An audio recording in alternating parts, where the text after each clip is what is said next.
You're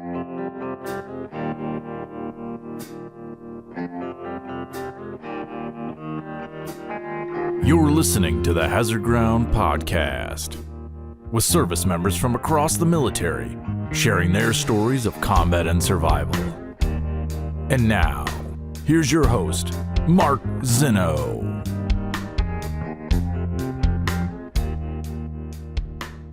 Welcome into the Hazard Ground Podcast. As always, we appreciate you joining us each and every week. Before we get to this week's guest, who is a guest who wrote into us on our website and offered up to tell his story, which again is always amazing. I certainly appreciate you guys reaching out to us on hazardground.com and being willing to share your story. And it's a pretty amazing one at that, all detailed in a book. We'll get to that coming up in a moment.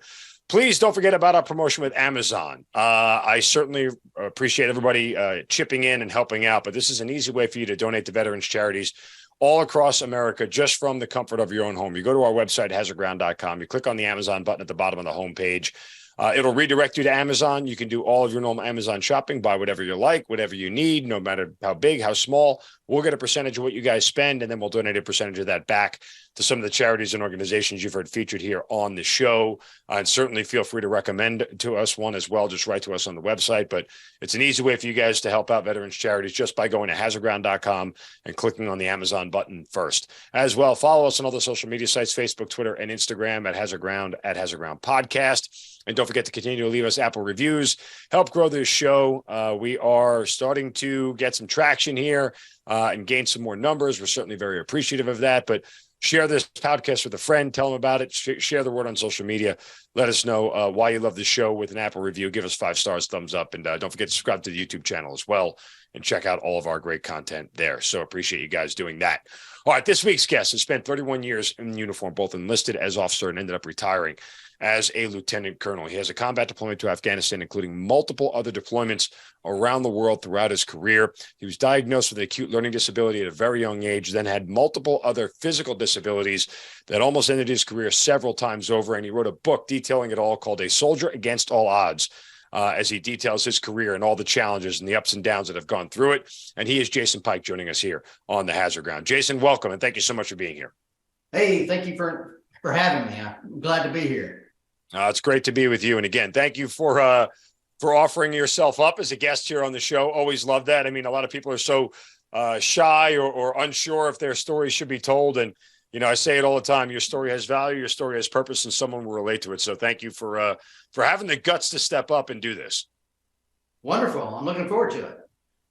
All right. So 31 years. And again, you know, it's incredible. If you read the book reviews for A Soldier Against All Odds on Amazon, there are plenty of interesting thoughts here on your journey and your story.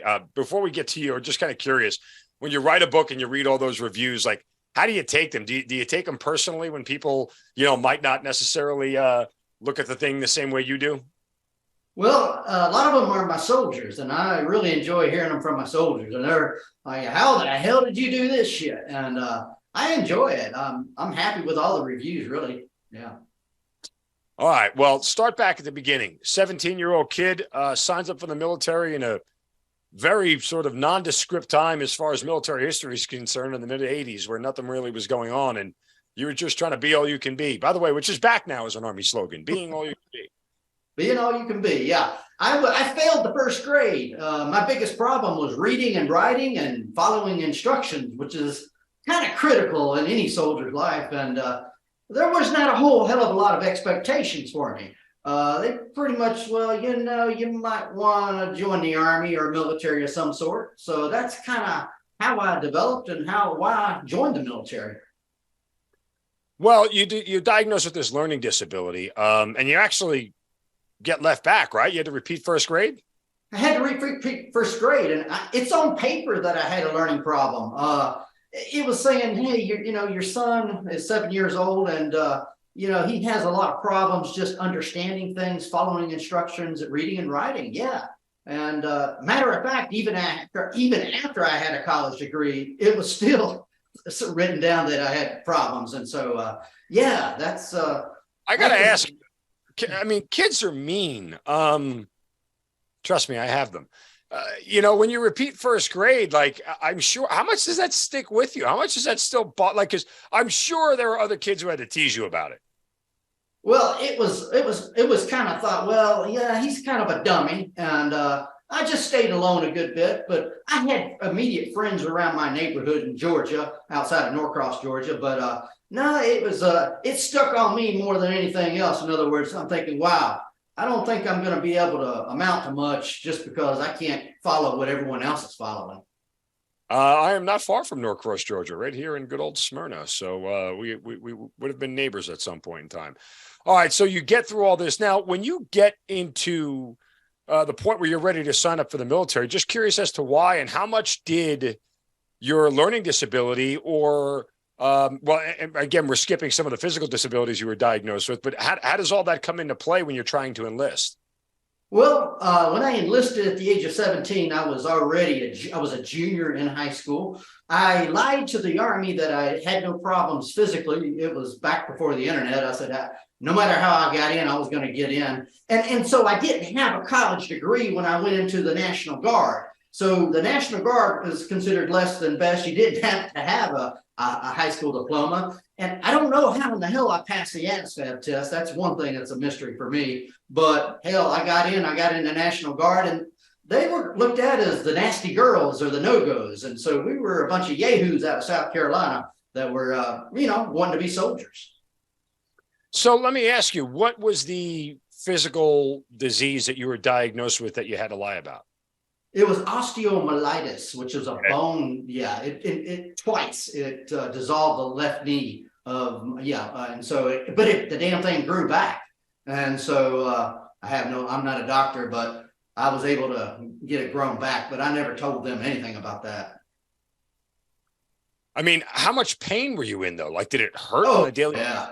I was on crutches for a long time, about 8, 9 years old. It was just I couldn't play football. I couldn't do sports. I got very weak, and but over time it grew back. So by the time I did join the Army National Guard at age 17, it was okay. It wasn't that bad, and I kept working out. I did the leg lifts and I did the squats and try to build up the muscles around the legs. So I think that helped it. Well, you get in past the recruiters. Is there a point in time where the physical stuff begins to become to hamper you, or is this one of these things where you ultimately said, hey, there's no way I'm going to let this stop me kind of deal? It was more of the mental. It was like when I went into basic training in 1983, it was like drinking water through a damn fire hose. Do this, do that. And I'm thinking, what the hell? So the physical was not as much as going back to that learning problem of just how do I tie my shoes up? How do I put my stuff on? And that stuff just built. I couldn't handle it, and I almost got kicked out.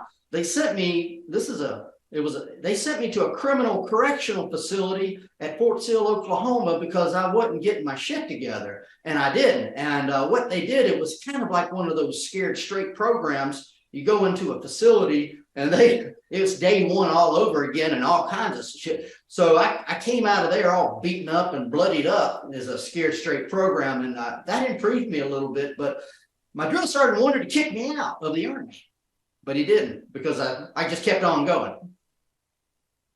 Wow. When you graduate basic training, do you feel like, okay, I've done the hardest part of this whole thing now?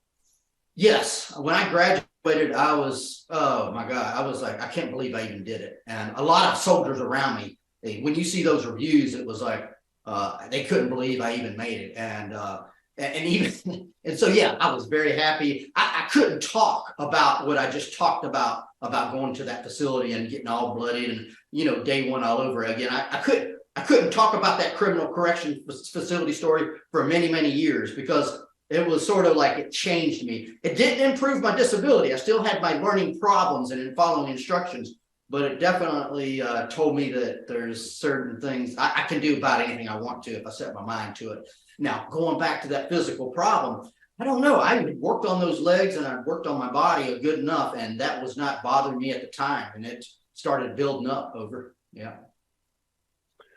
When you're going through all this, is there ever a point where you think this isn't worth it? That maybe you had made a mistake, or that all that you're about to endure and all that you're going through isn't necessarily going to net a result that you think it is? When I was going through it, I thought I was going to get kicked out when I went to that facility. I thought it was worth it because there was not a whole lot of other things I could do. And I would be very, very sad if I got kicked out of the military, because I definitely could not go to college. That's what all the people said. That's what the instructors and that's what the score said. So I thought that the military had to be one of the things that I was going to have to succeed in. So that was a thought going through my mind. And when I got out of it, I started saying, hell, I can do anything. I know they told me I can't go to college, but hell, I just went through this stuff, and I think I'm gonna try college. So I went after basic training. I went into the senior year. I was totally changed, and I decided I was going to try to go to college, which would be a junior college. My daughter calls it the dummy college because she thinks all the dummies go there. So are you going to college with the thought that one day you'd be an officer? Was that part of the whole thing, or are you just doing it because you felt like you needed to do it? Well, I felt that I graduated basic training. That was a heck of a notch on my belt. And I thought I could probably do more in the military. At that point, I started later on, after I got into college, I started thinking about maybe I could become an officer, because I saw officers as sort of managers that come down and tell the sergeants what to do. And I said, hell, shit flows downhill. I think I could probably do that, then have to deal with all this petty little detail shit. So I started thinking I might want to become an officer, but little did I know that officers also got to write reports and read and follow instructions too. So I was just thinking it might be easier and better pay. It's not all it's cracked up to be, that's for sure. There are some benefits, but to say the least, there are some headaches that come along with the officer side of the house, and the pay doesn't always make it worth it. But that's neither here nor there. Different conversation. Okay, so at what point? You finish basic training. I mean, how long do you end up staying enlisted in total, and sort of what goes on at that point in your career? So I was enlisted for about 4 years. I made it up from a private, E1 private, up to an E4 in the South Carolina National Guard. And during that time, I took junior ROTC, Junior Reserve Officer Training Program, and I started looking at becoming an officer. And yes, so I was enlisted 4 years. I went to the NCO Primary Leadership Development course. I took as much training as I could as a junior enlisted person, a junior ROTC person. And then eventually I finished that junior college in 2 years. I mean, that junior college was easy to get into. They just said, hey, we'll take anybody lame, lazy, or crazy. And so it was easy to get in. And once I got into that junior college, I transferred into Clemson University, which is a more reputable college than where I came from. But that I had to build up confidence academically. I was a little slower. I was on probably the 5.5 year plan, and it wasn't engineering, it was education, something easy. But whatever it took, I would take it slower. I know one of my students, one of my colleagues says, man, the only reason you get a 3.5 grade point average is because you take a low load. And that was exactly right. I just took it a little bit slower, and I took easier classes to climb to the goal of a college education. Did you end up doing ROTC at Clemson or no? Yes. So that was my contract. Yes, I did the senior ROTC, and I got contracted at Clemson University and graduated there. Exactly. Where did you end up branching? Well, I branched chemical core. So that was the chemical core. That's chemical defense. That's nasty stuff. Now that's where the lowest amount. I mean, nobody wants to be in the chemical corps. No, I get that nobody wants to be in chemical corps, but it's not exactly like you. It's for idiots. Like, you have to be fairly smart to understand, chemical, radiation, biological, nuclear. Like, this is not like for the dummies. Like, go be a transportation officer. Well, see, I graduated. Okay. I was prior enlisted, so I graduated second to the last in my class in ROTC because I was never around, because I thought it was a waste of time. But I was always around to pick up that paycheck, every month. But to me, I thought it was a waste. Left, right, left, map reading and stuff like that. Now, I think I got branched chemical corps because no one else wants it. And I think I put up, you have a list of you want this, or this. Yep. And so they top 6 branches. Yeah, and I think I may have put chemical at the end, but when we were in our chemical class at Fort McClellan, Alabama, they said who does not want to be in this branch, and about 90% of all those lieutenants raised their hand. Yeah, so it's nasty stuff. You don't want to think about chemical people dying, itching and twitching and dying that way, and having to defend yourself. That's just not a desirable branch to be in. No, it's not. And again, I mean, if you put it on there, you were getting it. You found that out after the fact, right? Like all you had to do was leave chemical off and you might not have been a branch chemical. But so where do you end up first? What's your first duty station? Well, I was pretty lucky. I got the 10th Special Forces Group at Fort Devens, Massachusetts. I was the only one selected out of my class to go there. And everybody wanted to go where I was going because they didn't want to put up with that conventional military. And a lot of people ask me, how the hell did you get into the 10th Special Forces Group as a support guy? I don't know. Maybe I was prior enlisted. Maybe I had my airborne. I did my airborne at ROTC. But a lot of lieutenants get their airborne patches in ROTC. So could have been a little bit of luck, maybe a little bit older. I had served in the National Guard, and I think special operations, they like a little bit more mature folks. But I was happy to get in there. So that puts you in a very unique environment. And what month is this when you get to 10 Special Forces? It would be February of 93. And so I'd already served like from 82 to 93 in either some capacity, of the Guard or ROTC, stuff like that. So this is when you finally get on active duty, just so we're clear, right? Exactly. So I did a lot of years reserve and ROTC. And then this is when I finally got my first station with Special Forces.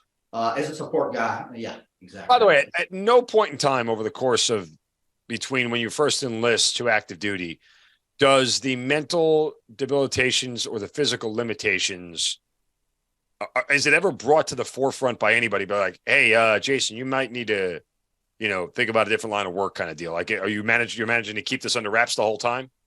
I didn't say anything. I was not, I tried to hide it as best as I could. But people picked up on it a little bit. Everyone, they could tell I was a little bit slower. And so, I stayed quiet. I think some of my brothers and sisters says, he didn't start saying a damn word until he was probably over the age of 30 because so I had my confidence was lower. During my 20s, I had problems with law enforcement and all kinds of crazy stuff that happened. So, but I finally got over it. And so, I was happy. It was sort of like a brand new start. Yeah, I'm stepping out of the National Guard. I'm going on to Special Forces, right? So it was a unique culture, and I enjoyed it very much. How much do you find out, like after the fact, that where you ended up was so unconventional, and you were going to be doing things that you probably never thought you were doing when that young kid enlisted back in 1983? Well, I'm going to tell you, Special Forces was probably the best cultural fit for me. Yeah. They seem to accept everybody and all their differences in a way. They accept you if you can do the job. Well, and I was more of at the battalion staff support level. I did jump with them, and I did go on exercises with them and things like that. But I remember one master sergeant, he was like a Rambo dude, like, a big guy with all the tabs and shit. And he says, look at this dumbass lieutenant we got in our staff. He's got a master's degree. That means anybody can get a damn master's degree if he can get one. But you know what? I put up with that stuff, and I just kept quiet about it. I never wanted to complain about, that I was a slow person academically, and that it was verified. A lot of people say they got ADHD and they say that stuff, but I had on paper from Emory University, a reading center from 1972, that I was pretty much, there's not much expectation there, Yeah. So is this where you get your first taste of overseas life? Yeah, well, I had a little bit, just a 2-week National Guard weekend warrior event in Italy, but with special forces, we went to Canada on some cold weather operations, and we went to Montana. We jumped into Fort Harrison, Montana, did some things there, did some water jumps around Fort Devens. And so it was just an exciting, great group of people. You know, when they get outside and they go for physical fitness, they'll be hanging out with their dogs and drinking coffee and scratching their balls. It was a totally unconventional, and I really enjoyed it. It was just a great group of guys. Yeah, I mean, again, it's an incredible environment. I was very fortunate to spend part of my career there as well, and it was by far and away the highlight of it. So we are now, in the late 90s. What is going on from your career standpoint? I mean, obviously, nothing's going on in the world that you need to worry about until 9/11, but I want to try to encapsulate some of the time and what you had went through, because I know there was at one point in your career, you ended up getting investigated, correct? Now that's later part of my career. We'll get there. Yeah, and so that's in the later part of my career. What I did is when I was in special forces, I didn't want to go back into the conventional chemical. So I knew I was going to get rotated out of special forces. I did something they told me I couldn't do. That's another thing you say. Be careful what they tell you can't do, because they said you can't branch transfer, but I did. I did a branch transfer from the chemical corps to the medical service corps, and I became like a public health officer, and it goes on from there. Yes. And, when do you make that change again? Right out of special forces. I went probably in 1994. Yeah. And this was done why? What was the biggest reason for doing this? Just because you didn't want to go back to the conventional? I don't want to go back to the conventional chemical type. That's one thing. I knew I was going to eventually get rotated, and I decided to make a career in the military when I was in special forces. So I said, well, I got to have a more specialized area. I don't want to put up with the conventional. I wanted something like medical. I remember asking for medical when I was in ROTC, and they say, no, you can't do that. You got to have a doctor's degree. Well, that's not right. There's a lot of different specialties in the Army Medical Department, dietitians, public health, preventive medicine. It goes on and on that you don't have to have a doctor's degree. So I got into a unique specialty of public health in the Army Medical Service Corps. And where does that take you from outside of 10th Special Forces? I go straight to Korea. I become an executive officer of a medical attachment in Daegu, South Korea. Fun assignment or no? It was fun assignment. Again, this is one of the first times I've had women, in the now it's 1994, 95-ish, and there's females in the medical, a lot more females there, and so yeah, it was overseas. I enjoyed the Korean culture. There's always mixed reviews on Korea. I enjoyed the food. I enjoyed the women, and now I'm starting to get prepared to get that #1 badge of the medical service corps. Is called the Expert Field Medical Badge. That's a hard ass badge to get, and I tried out for that one and failed. I failed up on the DMZ. There's a big story of me falling into shit and almost drowning in shit. If you want to go there. Yeah. It's too many. There's too many stories. Yeah, to say the least. So when you finish this tour in Korea, where are you heading next? After Korea, I go to get my formal training in the medical department at Fort Sam Houston, Texas. And that's going to be, they're going to back-to-back different types of training for about a year. And this is all in the public health realm. Do you know what, like, is this also a move you're thinking about, hey, when I get out, I'll have this on the outside kind of deal as a skill that might be more reputable? Or, it seems like you're going to go through a lot just to avoid the conventional forces. Yeah, I'm going to stay in the medical service corps, and I went through a whole lot of training. I went through the Army Advanced course. I went through the public health, preventive medicine course. I went through the Air Force entomology course. So I had a whole lot of training there. So I decided I wanted to stay in. I definitely liked my specialty in the public health was an Army entomologist, which is prevention of diseases in folks from insects. As you know, malaria kills more people. Just a trivia question is the mosquito kills more people on this planet than any other animal in the world through disease transmission. So I went into a unique specialty. It's under the public health. It's a preventive medicine officer. Yeah. I'll keep that in mind when summer rolls around and I'm getting eaten alive by mosquitoes. Good thing to remember. Yeah. That said, so where are you leading up to, where are you in 9/11? I mean, you were still in school at that point in time then? So at 9/11, I'd finished a master's degree. I got picked up, believe it or not, at Colorado State University to get a master's of entomology. And at 9/11, I was exactly going to Korea as a commander of a medical detachment. And I remember exactly where I was at when those towers fell. I was in the lawyer's office at Fort Sam Houston, Texas, because I had, you have to do your will before you go overseas. And so I was doing my will, and I had a little baby on the floor, and then the lawyer says, hey, the towers crashed, and that's something that set in my mind. But I was going to Korea at that time to be a commander. Okay. Does 9/11 derail your plans going forward? No, not at all. I still plan to stay in. I'm still planning. I'm the whole time after, once I, like I said, once I hit special forces, I plan to stay in. And no, it doesn't derail me.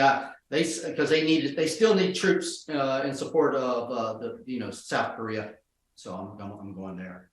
Are you feeling like, the war is the place to be for you? Yeah, I mean, yeah, we had that. You grow up, you do all this training, and here I'm going to South Korea. I've already been there once. Now I'm going again, and everyone else is going to Iraq, Afghanistan, or what have you. So you start feeling that, you're just a little bit kind of pushed to the side.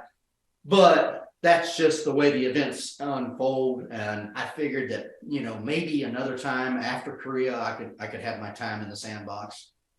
I mean, given everything that you've had to overcome personally at this point in time, you feel like you must be coasting, right? Like, hey, I've got this all figured out. I'm going to end up finishing 20 years in the middle. I mean, you're 83 to 2001 is 18 years. So you're still clearly, hanging on and being able to do very well. So what's your mindset here? Is it just to try to finish your time and get out, or are you looking for another challenge?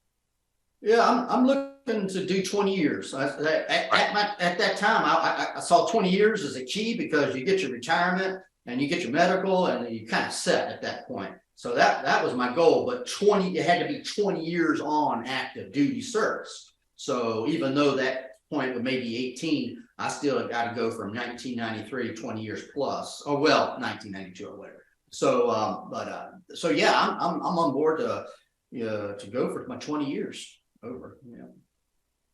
All right. So, when do you end up getting to Afghanistan?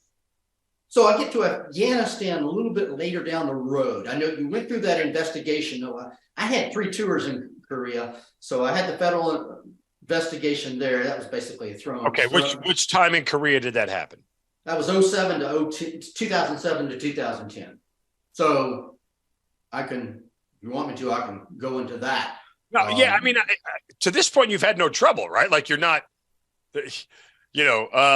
while I get it, there's like a rogueness about you just because you're bucking the system and, trying to make sure nobody finds out about the things they're not supposed to find out about. Well, but I did have some problems with the law and the National Guard, and I had some problems at Fort Sam Houston. I had a driving under the influence, and that was put on I had a GOMAR, a general officer memorandum of reprimand that went on my record, and when I was a captain. And well, back in the day, look, if you got a DUI, you didn't make it to captain if you weren't or that was a career ender back in the day. And so again, alluding to your thoughts right now is, how the hell did you get out of that shit? Well, that's the same thing that's happened in this book, time and time. So, and again, with that DUI, it was on my record. I'm out of the Army again. In other words, it's no hope. It's conventional wisdom that you are gone. That's what, I mean, yes. So I stood before the battalion commander, read the GOMAR, which means you're screwed. And we know that. But guess what?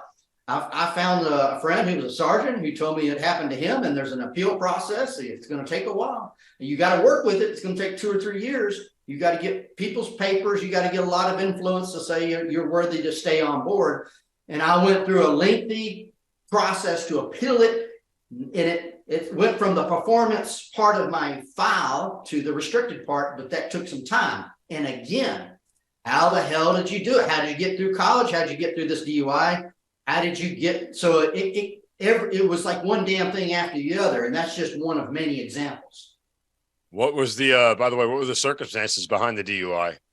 I was drinking out at the midnight rodeo. Yeah, I was drinking. I was drinking out at the midnight rodeo. Well, I see. This was I was drinking and driving. I went into a restaurant, Taco Cabana.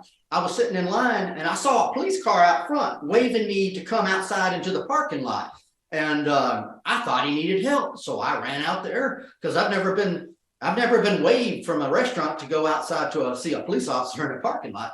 So I went out there and I said, "Hey, what's going on? You need help?" He says, "Have you been drinking?" I said, "Yeah." He says, "Is that your car over there?" I said, "Yeah." And he did the test on me, and then he locked me up, took me downtown. I was cuffed, stuffed, and then the MPs got me and sent me back to Fort Sam, and that was how that happened. Yeah.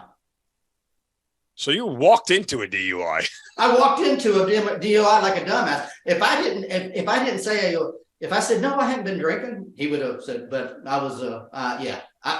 I said, "Yeah," I walked right into it. It was my fault. Wow. So explain the appeals process then. I mean, oh gosh, the appeals process. Well, you need to get an attorney to start writing letters. Oh God, it is a book. I look at it as a feat of just lengthy bureaucratic stuff I had to go through. That right there alone, it was a 2.5 year. I think the amount of paper was about 2 inches, and it's support letters and you're valuable to your country because they've invested. You got all. It was just. I think I went down from. So I had to go into they try to wear you down, like the court. They want to wear you down, and but you have this procedure, that procedure, this. You have to come in and come in and come in and go out and come in. It's like over a period of time. But I just stuck with it, and that right there, just again, it's like, how the hell did you do all this stuff? How did you make it through? I kept surprising the hell out of me. That's the reason I wrote the story of A Soldier Against All Odds, because even my father, who knew me the best, and my mother was like looking at me like, how in the hell did you? I mean, so, and even my soldiers and the other officers were like, how did you do this? How did you get through that? And but no, it was a lengthy. all right. So DUI cleared, Fort Sam Houston training done, Afghanistan going on, Iraq going on. You're heading back to Korea. Heading back to Korea, third time's a charm. And so, yeah, But apparently it wasn't. It was not. If that was probably the, hey, it's the third time. I did well twice. Might as well go back. I know the area and I know all the public health and all the, the job related things over there. But no, I mean, I walked into basically a turf war. Everybody's got their little space, and if you don't play the game correctly, you might find yourself thrown under the bus. So, okay. So what do you mean turf war? Explain. At that time we had a person, I'm going to make up some names by the name of, in the book, there was a Ted Small. He was a researcher. I'm in public health. I'm in medical, and he's going out and collecting all these mosquitoes and doing all this really good research. Really, he's a very smart guy.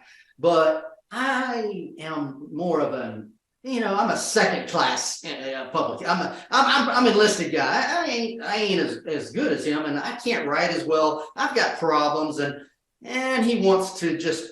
He wants me out of the Army. I think he wants me or just pass it this guy somewhere else. I'm not playing with him, and he doesn't want. I just can't get along very well with him, and so there's ways in senior management in the military, like you got a sergeant major, maybe you got a commander, maybe you got someone senior. At the time I was lieutenant colonel. If you don't like someone and you have a particular niche, how do you get rid of them? In other words, what's a way? You can't fire them. They're pretty much locked in, right? Unless they can get a bad evaluation, but what you can do is you can stir up rumors and try to get them out, or to try to get the command attention. In my case, they leaked something hazy to something called subversion and espionage. In other words, they thought it's SAIDA, subversion and espionage, that I was doing something, selling secrets to people overseas, which was total bullshit. There was a hotline, a SAIDA hotline. Something went into the hotline that was hazy, a complaint that I don't know exactly, but it had to do with, dealing with government officials and giving, documents to them. So it went into the hotline. I was brought into the commander's office up there on Dragon Hill Lodge. I had MI, military intelligence. I had CID, Central Investigation folks. And they went up there, interviewed me, interviewed my full colonel commander, and then started asking me questions related to any outside activities and doing anything, giving documents or secrets to the foreign nationals. Are you like totally caught off guard by all this? Yeah, I'm totally caught off guard. Well, I'm saying I knew something was going to. You know what I'm saying is I knew, like when I walked into the office and that first time, third time in, I could tell. You have an animal instinct that, I can't put my hand on it, but I know something's going to happen. You ever had like something bad might happen, but you don't know what it is. I had that feeling. And so when I was called in, he pissed me off. His damn name was, but they're just doing their job. It's like, do you want a defense attorney? We might have you charged with something. Would you like to have a defense attorney? I said, hell yeah, I want a defense attorney. This shit's all bullshit. This is a bunch of, you can check my damn record. But what they were doing, I was totally emotional at the time. Wasn't thinking, I've been trained to go to war and I've been trained to shoot a weapon. Hell, I've never been trained to get to go through a freaking investigation. So he says, when he was, he talked to us, the CID guy, the criminal, and he says, man, I think he thought it was bullshit because when he walked out the door, he says, he put his hand on my shoulder and he says, try not to let this bother you. I said, what? Try not to let this bother me? Fuck. Yeah, fuck you, motherfucker. It pissed me off. And so I had to go to the criminal. I had to go to get a defense attorney. And I talked to him and he talks with us and he says, you sure you ain't doing nothing? I ain't doing nothing. I says, well, he says, guess what? If you ain't doing nothing, they ain't got nothing on you. So what they're going to be doing is going to be following you around and checking you out to see what they can get on you because that's their job. And that's what they did. They just, they would try, there'd be crazy phone calls and people following me around with boom cameras when I was off post. And it was considered just trying to check on me and trying to monitor my activities and things of that nature, which nothing ever came to it, but it kind of drove me like really, really had a lot of anxiety. And I felt bad. I thought I was going to get kicked out again. Maybe this is my third time I'm going to almost get kicked out of the Army with it. So I had to go through that. And you can these hotlines, sometimes people can play these things with games. They can throw hazy shit out there to say, oh, this might be, but the people at the other end of that hotline have to go through the procedures of their job to check out if it's true or not. And that's what they did. And there was nothing there, but it drove me. It really was a hard time, very hard time in my life. So did you end up finding out what the, bottom line of the investigation was? Like, did you get any more clarity on it? That's what I'm thinking. See, that's what I was pissed off about. It's like, okay, after I leave Korea, no one says anything, nothing ever happens. But see, no one ever says, hey, I'm sorry, man, it was a false investigation. Or the attorney doesn't come to me and say, hey, there's nothing there or whatever. It just goes away. It's just one of those, no one says anything. And so when I left, it was just nothing there. I mean, my name as a lieutenant colonel was mud. It was mud because, even though it's supposed to be secret, they sort of, people kind of know, there's things that hit the top. And so when I come out of Korea, I go to America, and then I'm eventually going to Afghanistan, but my name was Mud at that time. And the only time I got redeemed like a Jesus Christ was when I came back from Afghanistan. And like, whoa, what the hell happened in Korea? Why, how can I be Jesus Christ now and a piece of shit before? Y'all tell me that. And so I was pissed off because they're going to think, oh, you can get any assignment you want to after Afghanistan. But I'm still thinking about Korea. That place fucked me up. And so you think now, okay, I got a Bronze Star Afghanistan. No. It's like, I keep looking back at when you tried to push me down, when you tried to hose me. And then, but see, I don't know that these things. So my security during that investigation, my security investigation was challenged, and it came. I can't have a security clearance. And again, we're going back to that same question. A lot of people wonder, how in the hell did he make it out of that crap, just like that DUI? But I just kept on going. And so these are just two of the things that have surprised the hell out of a lot of people. When I come out of Korea, they didn't know where to sign me. They didn't want to talk to me. They were scared. They were scared that I was going to be, I don't know, sent off to the ghost land or somewhere. So they didn't really know where to put me out of after that investigation. I did my 3 years over there.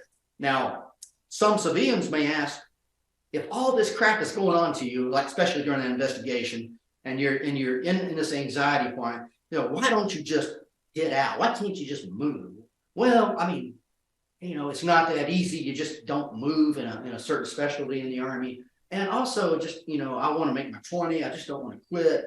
I'm almost at that 20 years. And so I just need to, that's why I didn't quit or just move. All right. So when you're told you're going to Afghanistan, are you sort of even like, to a certain extent, elated, like, hey, I'm getting away from all the BS and I'm going to go down range and I there's a chance for me to kind of start fresh kind of deal. Is that your mindset going into it? That's my mindset going into it. I said, this is my chance. This is my chance to possibly get redeemed. Also, I've been to other operations. I've been into hazardous duty areas like El Salvador, but I've never been into the true combat zone. So I'm saying, yeah, this is my time. And I'm going to be a commander of troops, which, I'm good at commanding. You don't tell me to change a tire because I'll break the tire, but I'm good at commanding troops. So I said, this is going to be my zone. I'm going to go in here. We're going to do well. And it's also, and I did think this might be a time to get redeemed. So that's where I went to. And that's exactly what happened. So where in Afghanistan do you end up? Shindan Air Base. I was there for the most part. Shindan, it's on the northwest, not far from Iran or Turkmenistan. I was in charge of about 18 camps of just base camp sanitation out in that region, Command West. All right. And your mission there is what?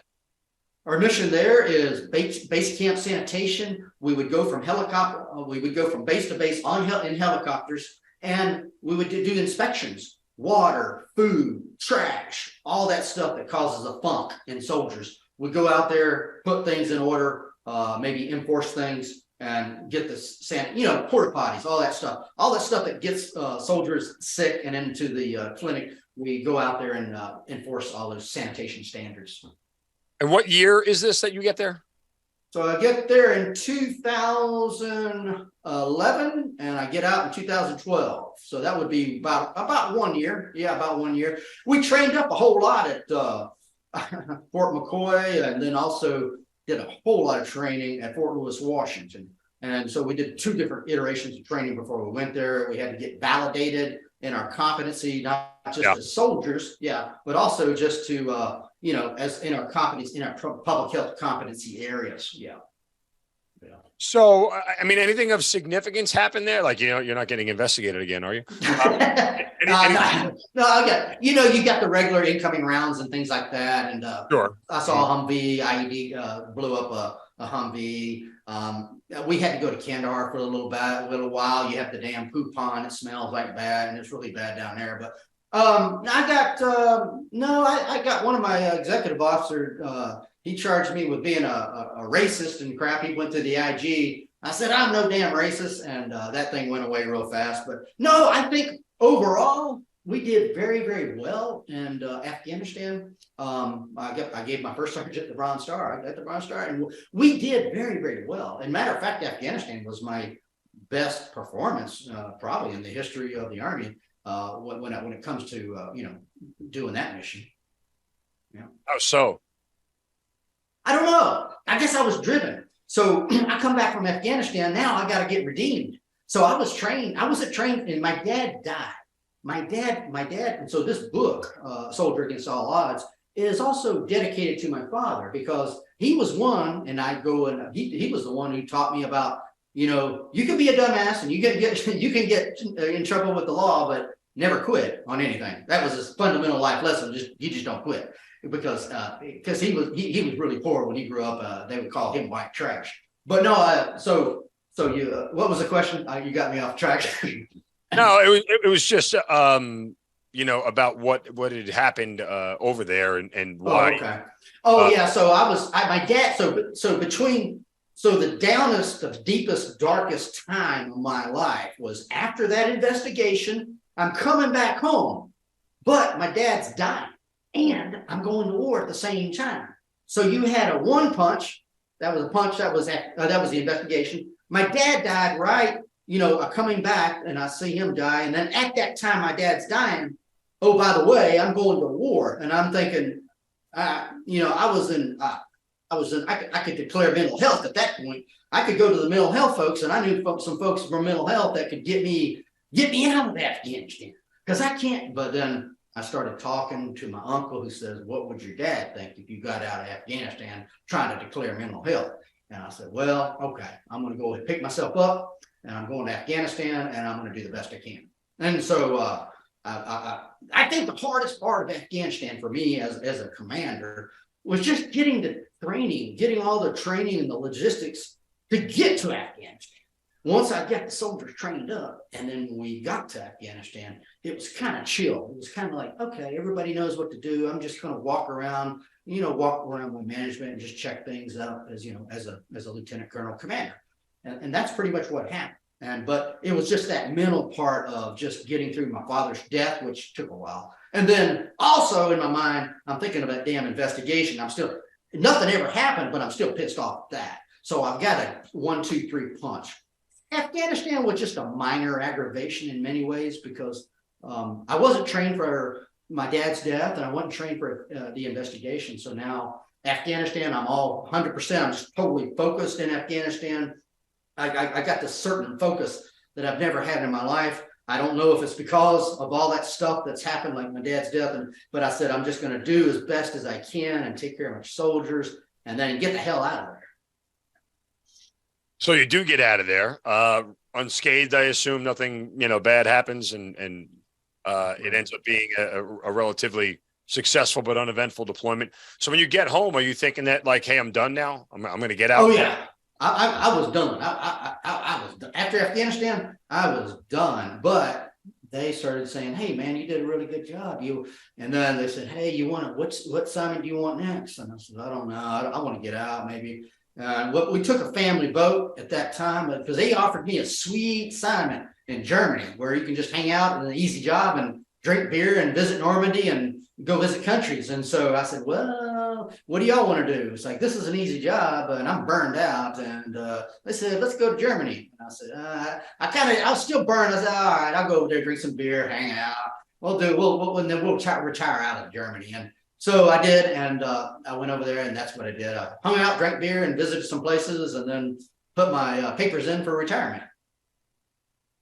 So you're 100% sure of the decision at this point in time that you're done?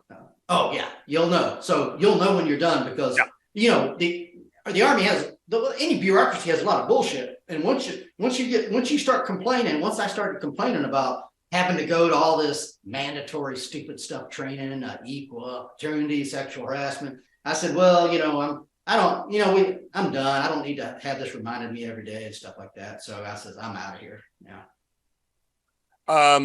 When you decide to get out, what is your physical and mental state? I mean, and I asked that twofold, not only just, mentally, how are you processing getting out, but also, you still have had this learning disability for all these years. You've had this physical debilitation for all these years. I mean, has any of this stuff deteriorated over the course of 30 plus years, or are you still able to hold it together pretty well? The physical parts, I've always maintained a good physical fitness, so that was pretty held together. You have your back injuries, your knee injuries, your little small things, but the main thing with me was just the post-traumatic stress syndrome. I had a TB, just a small mild concussion while I was in the service, and that was just an accidental fall. But it was the PTSD. The PTSD is what affected me. For me, it was mostly that 1, 2, 3 punch, and it was accumulation of those things. That's what really affected me in my process. I already had slow processing ability in the beginning. So once that started occurring, when I was in Afghanistan, my processing ability was very, very low. Sometimes my first sergeant would say, did you remember to do this and do that? I said, no, I don't remember. So I was going downhill after the investigation. After the service, I was totally burned, and I needed a regroup. I needed to go through therapy. And I needed to, somehow process this thing, without any job and with, just going through a counselor and just trying different types of therapies. Did you know what you wanted to do now that you were out? At the time when I got out, I just was looking to regroup and get medical help for a period of years. And then I always thought about something with the veterans. This book. I'd always been thinking about this book, but this book was nagging on me for a long time because it was just something. Let's discuss that. I mean, again, what put you over the top to write it? Well, I grew up with my father telling stories, and this book and so I could understand stories. I couldn't understand school instruction very well, so. And then everybody kept asking me, I thought the theme could be survival and persistence and inspiration and hope, because everybody wondered, how in the world did I ever you're a lieutenant colonel, shit, you're a major, and so I said, well, maybe I can explain all this. And I said, well, storytelling, I can hire somebody to help tell a story. All this is going to be donated, all the veterans anyway. I donate. So this is all gone to veterans and veterans groups and nonprofits. So that's what inspired me. I did work for a little. So when COVID when COVID hit and everything shut down, I couldn't even go to the gym anymore. I mean, everything was shut down. So I got bored and started surfing for jobs. I said, well, if everybody's working at home, hell, I can work from home too. And so give me some of that COVID money. So what I did was I put a bunch of applications on the USA Jobs website. I think I put out 137 applications, and I got 2 offers, and I took the first offer. And again, everybody says, how did you get that federal job working from home, making $75,000 a year? Well, it's the same thing. And so, so I did that for 2.5 years. And once this book came out, I said, well, I'm going to market the book and get on podcasts. And that's kind of how it worked. When you write the book and it's done, how do you know when it's done? Like, I mean, look, there's 2 things at play here. One, you have a diagnosed learning disability, so you're writing this on your own, right? Like, it's not like there's a publisher standing over your shoulder and guiding you through it. You're sort of venturing into uncharted territory here, which is nothing new for you, obviously, at this point in time. But how did you know like it was worthy of being a book? Well, I had help. I had a ghostwriter that helped me with it. And I went through over 2.5 years of just answering various questions through the Zoom, just like we're on right now. I was with my ghostwriter. He was asking me the details of my life, and I worked and I worked and I worked. And I did the audiobook too. The audiobook came up with more stories. It was like squeezing a piece of fruit, like an orange, and over a long period of time. And it was just, now you're seeing the product of me relieved from writing the damn book. It's like, but writing the book, it did put me in a hospital because I was so stressed out from this. When you see your damn life story on a sheet of paper, and what there's just it's like a vomiting effect that happens, and then you have to get your nerve up to publish it. Am I worthy? I can go to the library. A lot of good stories, a lot of good memoirs out there, but I had to go through like, well, what are they going to think about me? Am I going to destroy my friendships or relationships with this book? Because you have to give it all. You have to be vulnerable, and that was very difficult. And so I had to get through all that stuff. That's why these things take time, I think some of them just never get produced. Maybe because it's scary. It's scary to put something out like this. Did you read it? I read it about 1,000 times in the audiobook. I take 10, take 20, take 40. Yeah, but I mean, okay, let me rephrase the question. When you read it the first time, what was your reaction? Oh my God. Again, that was about a year ago. I was just shaking. I was shaking. There were times when I was scared to even look at the damn computer because I didn't know what my emotions were going to be. Sometimes I would cry. Sometimes I just had to take a week off because it was a process. All the emotions, fear, not laughter, a ton of laughter, just anxiety. So I looked at the book as like if it was some sort of a damn monster. I mean, you're going to look at it, but I just thought, oh my God, I can't believe this happened. And so, yeah, it was a hell of an experience. There's no doubt about that. You know, sometimes when we sort of have our resume read back to us, you know, and in book form, you start to read back all the things that you had to overcome and all the things that you went through to get to a point where you could serve 31 years. Are you surprised that you were able to do it all? Yes, I'm very surprised. And everybody says, friends, family member, my dad's best saying, he says it all the time, is, son, you surprised the hell out of me. And again,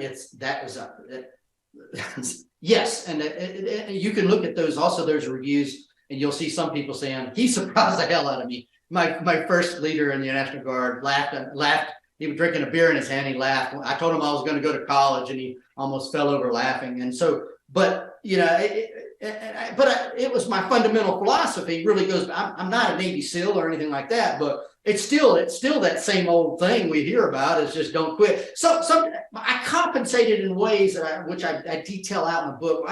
I became creative. I compensated. Sometimes you meet someone that doesn't have a left hand and you never knew it because he gets around so well.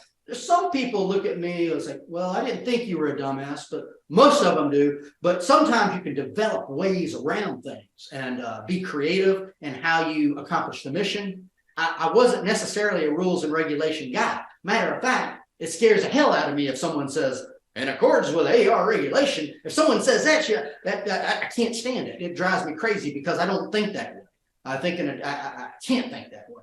So, and I know that everybody says we got regulations and regulations. Well, I don't know. Hell, I can't even read the damn things. I sure don't think that way. And so, but no, that's kind of the way that goes, and the way I worked around things.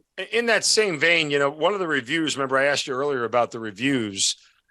One of the reviews is from a person who claims to have served under you as an E4 when you were a first lieutenant in Korea. I want to out loud. Yeah, read this out loud for the audience here. Quote, any conversation with him is a direct stream of thought straight from his brain to his mouth, unfiltered. He is unencumbered by the typical reservations of a more prudent person in the expression of his gastrointestinal distress. Even in the 90s when we served together, this type of behavior became inappropriate, especially from an officer. I honestly did not think that Lieutenant Pike would survive the military after we went our separate ways. He was a relic from another age with a learning disability and the polish and tact of a bag of rusty hammers. Some way he survived. Not only that, he thrived, close quote. There's some uplifting words in there and then not so uplifting words on there, kind of just to encapsulate those range of emotions that you just heard. Yes, exactly. I've got a chapter called Scratching, Farting, and Belching. So this is meant for the, common grunt soldier or someone who wants some entertainment, but it's true. It's the truth. And what he said is total truth. Yep. I don't know if I'd like to be described as having the tact of a bag of rusty hammers, but I certainly understand at least the idea of it. What have you learned most from the military? Well, it seems that I've learned everything can be possible if you look at it a little differently in accordance with how you think.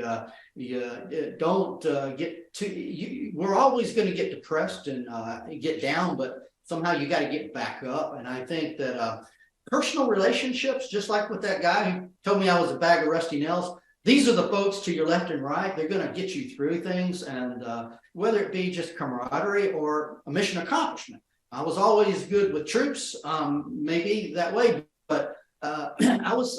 They all looked up to me, and they all respected me, and I was better as a commander than I was as a staff officer. But that's kind of the thoughts I've got. Yeah, I mean, again, I want to rephrase the question a little bit. I mean, look, you've learned so much from yourself about how to overcome and not put the word can't in your vocabulary, right? Like, I think that's fair.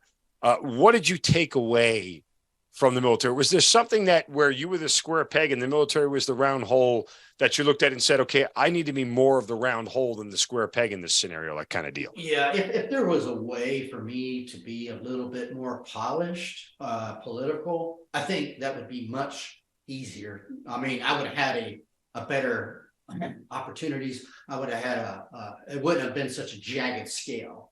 If there was some way that you can just sort of go along to get along sometimes, I think that's good. There's some, yeah, that's my thoughts.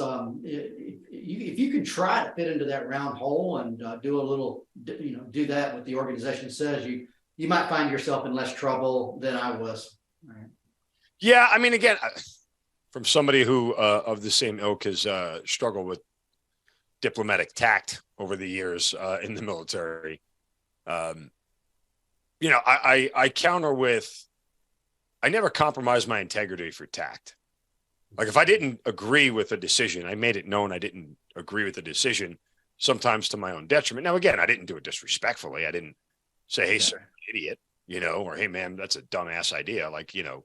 But I would voice my concerns and my disagreement with it because I truly felt in my heart and what I believed from my seat was what I was seeing on the ground in front of me. And I expected to be, at least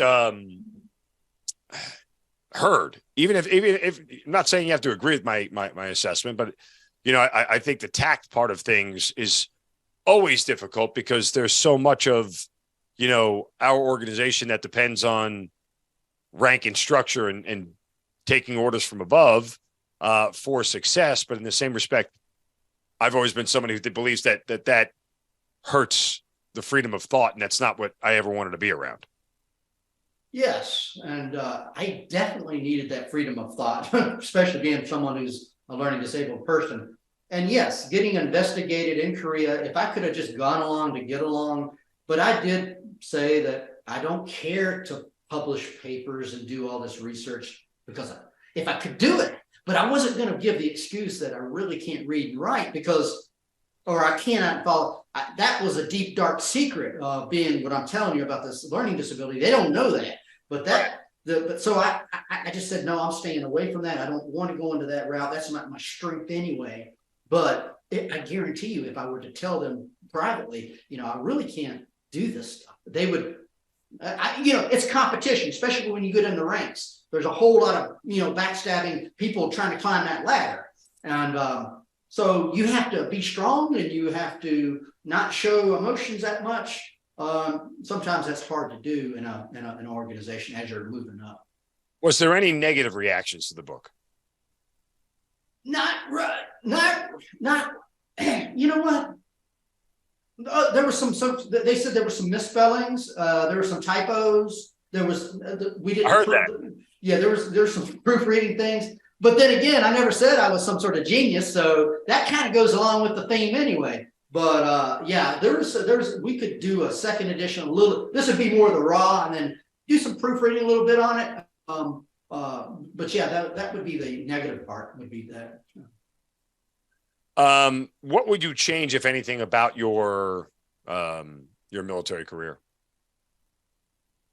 I love living overseas. So hindsight 2020, I should have either got into like a foreign area officer, someone who would either work with the embassies and the State Departments, because I had 9 years living overseas.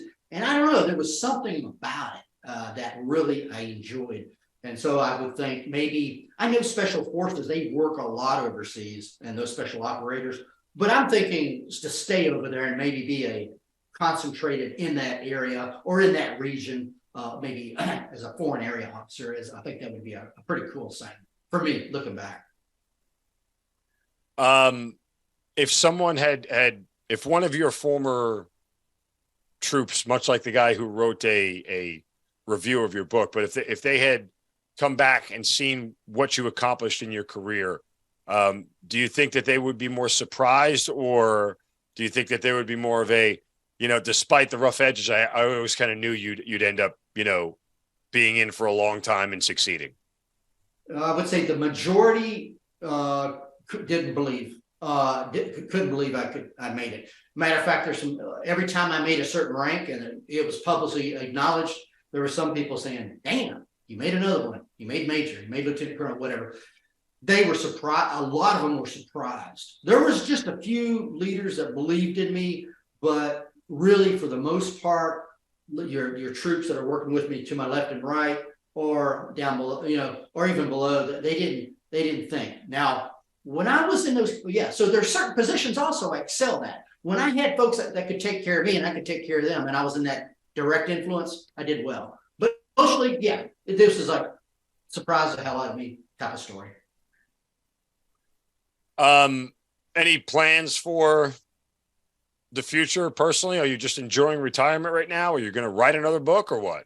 Right now, I'm going to get the word out on this book and do more podcasts. And I'm entertaining the thought of another book right now. So I don't know what that might be at this point, but I want to get this thing processed out of me, just like you're helping me do right now, and to get this out. And I'm working on a skill right now, which is expression in podcasting. So I want to do that and then possibly work on another book. So that's in my future plans. I mean, how cathartic is it to I know you wrote the book and you've done the audio book and everything else, but, to sit down and share the story with somebody who's actively listening. How cathartic is that for you? That's a very good point. That's very cathartic. Get the expression out, because you do this a lot in your counseling. When I went through that PTSD counseling, you had to get it out. Now I'm getting it out with a book in a different way. There's a lot of things that I've gotten over, or the hang-ups, I guess. We all have our hang-ups and things of the past. And so what you do is you process that stuff. And what you could do, if you don't write a book, another way you could process it out is you can go for a walk, go for a jog, get on the elliptical, and get those thoughts in your mind and allow it to be processed out physically through images. Get rid of your podcast, because you've already got, let's just say you've had this bad experience, maybe you're in the whatever, you just go through it's a processing mission, and it goes, our body goes from left to right, and then you just allow it. And if you feel like crying, you cry. If you feel like getting mad, you get mad. If you want to punch a punching bag, that's a way of getting it out. But you want to go through the kind of relive. It could be a death of someone, or it could be this or that, but you get those images in you and you process it out mentally. If you don't want to go to a counselor, you can do that on your own. So the book is available everywhere. I mean, obviously on Amazon, where we get the wonderful reviews. You go to jasonpike.org. You can see you can just read the reviews and just be entertained. But and then jasonpike.org. I got it on Audible. I got it on and then it's on Amazon. It's on jasonpike.org. Just type it into your browser. You're going to get that. And and then really the main thing, I'll let you know, I'm giving the money to the vets. The vet nonprofits are getting it. So reviews are what you asked me what I'm doing. I'm trying to get some reviews, more reviews. So that's just what Amazon wants. That's what they tell me they want. So that's what I'm doing. Over. The other thing too about the reviews, speaking of those, there's a lot of people who express the sentiment that you prove them wrong. Do you take a lot of pride in that? No, I proved them wrong. Yeah, I proved them wrong. That's the storyline in many ways. I proved them wrong, but hey, that's just. Yeah, but it almost seems like it's condescending to say when it's not like they said, well, between the physical limitations and the mental limitations, it's going to be a really tough uphill battle, but he proved me wrong. It almost seems like they're saying, well, this guy probably had no future in the military whatsoever. He was a black sheep of the officer corps. He wasn't very good. He wasn't very smart. Like it's almost condescending, at least the way I'm reading it, or it comes across to me. I get like a condescending tone. I don't take it that way. I take those. I take those reviews as entertainment. I'm just happy. Yeah, and I'm just happy. I'm happy that they gave the review myself, and whatever their thoughts and opinion are that's there. But it's for me in many ways to cherish. And I like the reviews. Well, again, the book is called A Soldier Against All Odds, a memoir by Lieutenant Colonel retired Jason Pike. You can get it anywhere you get books. I'm so thankful that you had the guts to reach out and be willing to share your story. I'm always open to it. There are so many people who I asked to come on the show and they said, well, my story doesn't really do anything. It doesn't really measure up. And I tell everybody, again, it's not about that. It's as we said at the top of the show, it's about your story relating to somebody, and somebody out there is feeling like they're not going to survive the military, and they're not going to they're that square peg trying to fit in a round hole, but yet they want to continue to serve. And there's a little bit of inspiration from Jason Pike there that they can follow. So again, thank you so much for reaching out. I appreciate it. Thank you for having me on the show. It has been great to get to know you again. One more time, the name of the book, A Soldier Against All Odds, a memoir by Colonel Jason Pike. Jason, thanks again for the time today, and thank you for being part of the Hazard Ground. Take care. Have a good one. You've been listening to the Hazard Ground Podcast, hosted by Mark Zinno. If you have an interesting story to tell and you'd like to be on the show, send us an email at producer@hazardground.com. And if you like the show, don't forget to subscribe, rate, and review on Apple Podcasts. Thanks for listening. We'll see you next time.